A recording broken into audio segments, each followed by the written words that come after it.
Hello, internets! This is actually the Christian News Show. That being said, my name's Cody, and Jesus loves you. There's just been a ton of stuff that's been making it impossible for me to make videos, but I am going to get some extra SD cards because we buy only one usually, and then it breaks, and I'm in trouble and can't make a video. I don't know exactly why I keep breaking the SD cards, but I think it's gonna get like really cheap little micro SD cards, and then just adding stuff and deleting it on like a weekly basis, 3 times a week. Probably destroys them a little bit. I will admit some of them it's because I've ejected the SD card improperly, but the last few they've just broken just because. But anyways, we go to the first story of the day, and I'm not going to try to do a lot of catch up with news, but the first story of the day is definitely from just like kind of last week when I wasn't able to report on it. And the only reason I'm talking about this one is because it's awesome, and it's that the Pope said the internet is of God. Which I do think is awesome for the Pope to say, but I don't think is necessarily correct. I think it can be used to glorify God, but porn is a thing, and then I can't remember the exact number, but over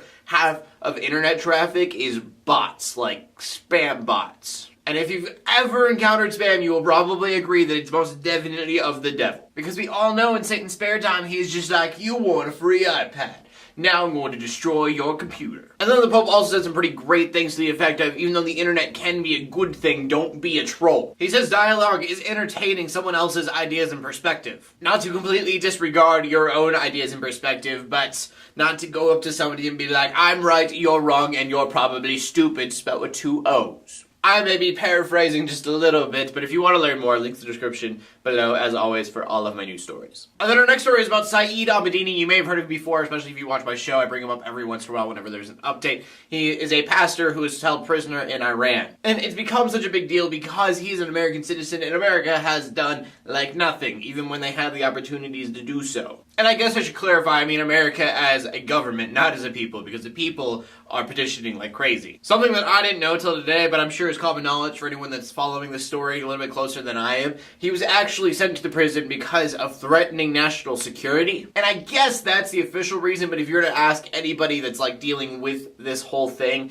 it's more about his Christian faith and the fact that he was sharing it with people. But anyways, the last we talked, he was put into the most dangerous prison in Iran. And then also something else that I didn't know, and I don't know why they did this, but he wasn't only just put in the most dangerous prison in Iran, but he was like put with the murderers in that prison. So he has now been moved to the political ward, kind of where he belongs a little bit more, but he is still in terrible condition. He was finally allowed to see a prison doctor who is urging that he needs surgery, but whether or not he's going to get that surgery is questionable. So he is still in the most dangerous prison in Iran, but he's like in a safer part of that complex, getting a little bit better meals, getting to see a doctor that is giving him some pain pills, and actually trying to help him out a little bit. And he was also able to see his family recently. So again, he is doing a little bit better, but he is still in very terrible condition, so if you guys want to keep your prayers out for him, I would do so. And then just keep in mind that this guy is not the only person in prison for his faith, so prayers out to everyone else out there that's having to suffer too. And then our final story of the day, there was a shooter in Maryland today. And I'm not going to give a name or a picture or anything like that because he doesn't deserve it, but it was a 19-year-old kid,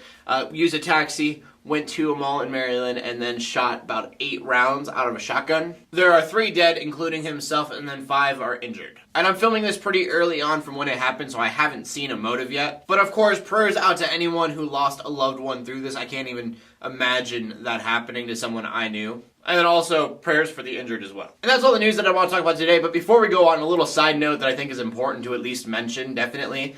There's like a revolution going on over the Ukraine right now. So there is no link in the description or anything, but it is something that I think you guys should probably go and try to inform yourself about. Pretty much the basis of it is that the Ukraine made laws about protesting, and so people protested those laws, and now it's just like it's a war zone over there. So yeah, I didn't want to talk about it because it's such a big topic, and there's a lot of stuff we'd have to go into, and it's kind of last week's news, but it's still important. That's why I mentioned it to you guys. And that brings us to the question of the day, and the question of the day is, if the internet is so great, what is your favorite website? What website do you visit the most? Honestly, I watch more YouTube than I do TV, so that's obviously what I'm going to go with, the YouTubes. But who cares what my favorite website is? I want to know what your guys' favorite website is, so please leave a comment in the comment section below with your answer. My name is Cody. I'm bringing you Christian news in a not-so-boring kind of way. In closing, let the haters hate, let the Christians pray, and to everybody like, subscribe. I'll see you later, and God bless. You get an iPad, and you get $1 million, and you get a letter from the Princess of Nigeria asking for her help.